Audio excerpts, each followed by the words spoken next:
Hello, everyone. I hope you're having a great day. Hope that your week's been going well and you haven't been getting overwhelmed with school or work or both, like me, sadly.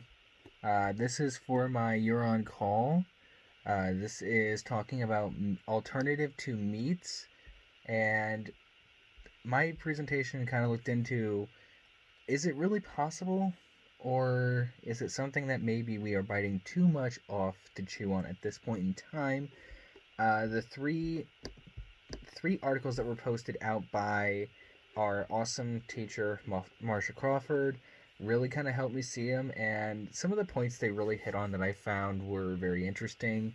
Um, One, meatless burgers are heavily processed and high saturated fat. So, something that I don't know a lot of people think of when they first look at foods is how much fat is truly in their food. And I think that's a big thing that this class has helped me kind of see. Saturated fats is quite a lot.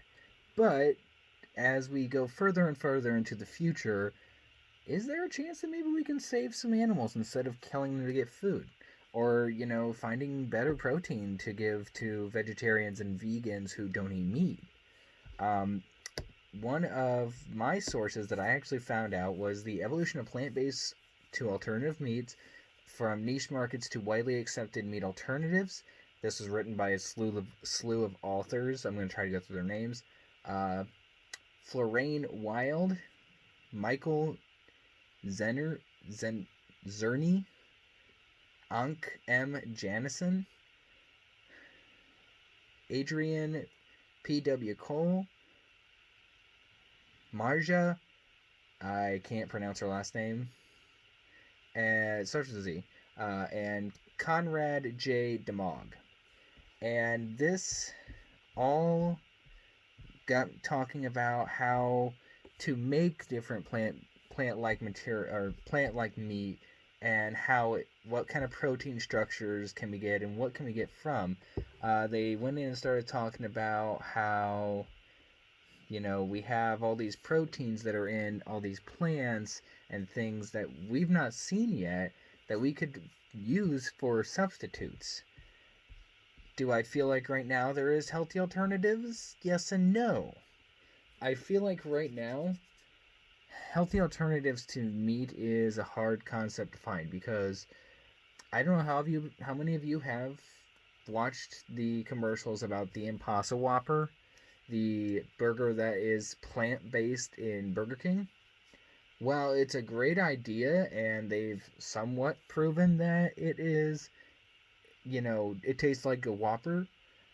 There has been some evidence shown, and I sadly wasn't able to find this anywhere, but this has been kind of exploited by a few people. Sadly, you know, I wish I had a resource for this, but there are some people that say that it is so full of estrogen that men should not be trying to, uh, they shouldn't be trying to eat it because obviously, different chemicals in our bodies. Sorry, horrible reflexes with camera.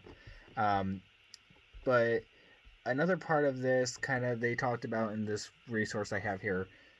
They talked about looking into the future, and here's kind of a little quote from the actual article that I found. Plant-based foods preparate plant. Yeah, I'm sorry, I horribly did that. Plant-based food preparations produced, for example, from pluses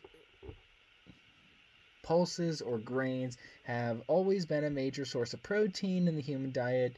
These raw materials are readily available and can be stored and are affordable. Some of these plant proteins preparations, such as tofu, tempeh, and seitan, seitan, sorry, I don't know how to say it, have high protein contents and can compete with meat or fish in both their nutritional value and their function as an outstanding food components.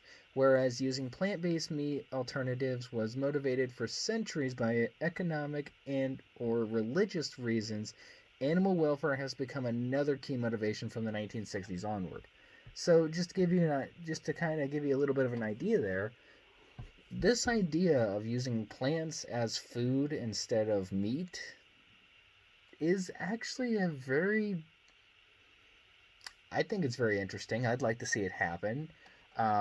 This right here goes and shows that plants can be on par with something that we eat a lot. I mean, there's always fish. People talk a lot about how fish has a high amount of protein. Hello, America, we love our steaks. I'm sorry to say. But it's really interesting to see that, this was something back in the 1960s that was widely um, wanted to be a part. Another thing is just looking through some of this and seeing how what the difference is between the meat-like structure a plant can make and meat is very interesting and very satisfying. Now, um, again, some of the things that have been pointed out in one of the articles that Marsha provided us, many alternatives to meat products are highly processed. Again, that's our big problem. So how do we fix that? How do we make plant processed food that is not highly saturated in fat, high salt, or just completely taste horrible? Have you ever eaten something without trans fat? It's disgusting. Completely disgusting. My last little bit that I wanted to look at here was on some of the good news. One of the last source, which was from Harvard, actually. You gotta go to Harvard Yard. Sorry, I had to do the voice. They kind of posed out this one was talking about what they call an Impossible Burger, which is a plant-based burger that they had been studying up on. And they said the Impossible Burger also had vitamins and minerals found in animal proteins like vitamin B12 and zinc in the amounts equal to, and in some cases greater than, both red meat and poultry. This is a plus for vegetarians because these nutrients are typically harder to come by when they solely rely on foods in the plant kingdom. Vitamin B12, for instance, is found primarily in animal sources, and strict vegetarian vegans must get their intake from fortified sources. Now, we've talked about fortified foods and enriched substances. And, these are organic, and this is actually a good organic. These are not, the grocery store organic chips. These are legit stuff grown in the wild that, can compete with food that we eat all the time as Americans. Hello, we love steak, we love cows, we love animal meat, animal protein. So knowing that there is going to be maybe a way, and maybe we need to start looking at Harvard, maybe there is a way, but we just got to figure out first off, how do we get the fat down?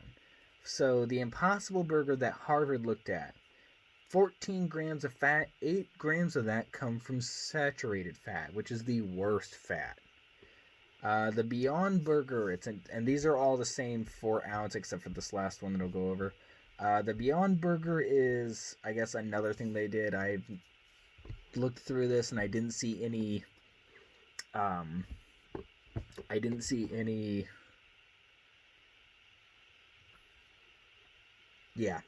resources on the Beyond Burger.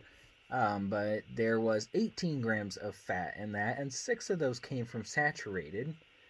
85% lean ground beef, which means that there is 85% meat, 15% fat, 17 grams of fat, only 6 of that came from saturated fats, and there's a huge amount of protein in that. Now, we know from being in class that if you were to look at the total kilocalories out of this, you're looking around anywhere around 240 to 260 for any kind of burger. Now, there is one substance I've seen so far, it's a poultry substance, that surprisingly enough has a lower than 200 kilocalories, and that's ground turkey. It's 4 ounces, not much.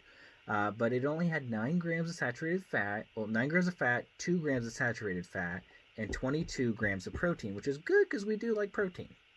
So, is there healthy alternatives to meat? Yes. Is it something that we have currently? Yes and no. Is it something that we're going to maybe have in the future? I think so, but I think at this point right now they're going to have a lot more studied into this. They need to also, just do a lot more studying. I think this would be very interesting to kind of see a dissertation on this. This is a very interesting, if I ever go for a doctorate, maybe this is something I'll look into if I go into like a food science or something. But at this point, guys, I think we're still working on finding a way to get more nutrients out of plants than we are out of meat. So, have a great day, everyone. Good luck, and maybe I'll see you around the world.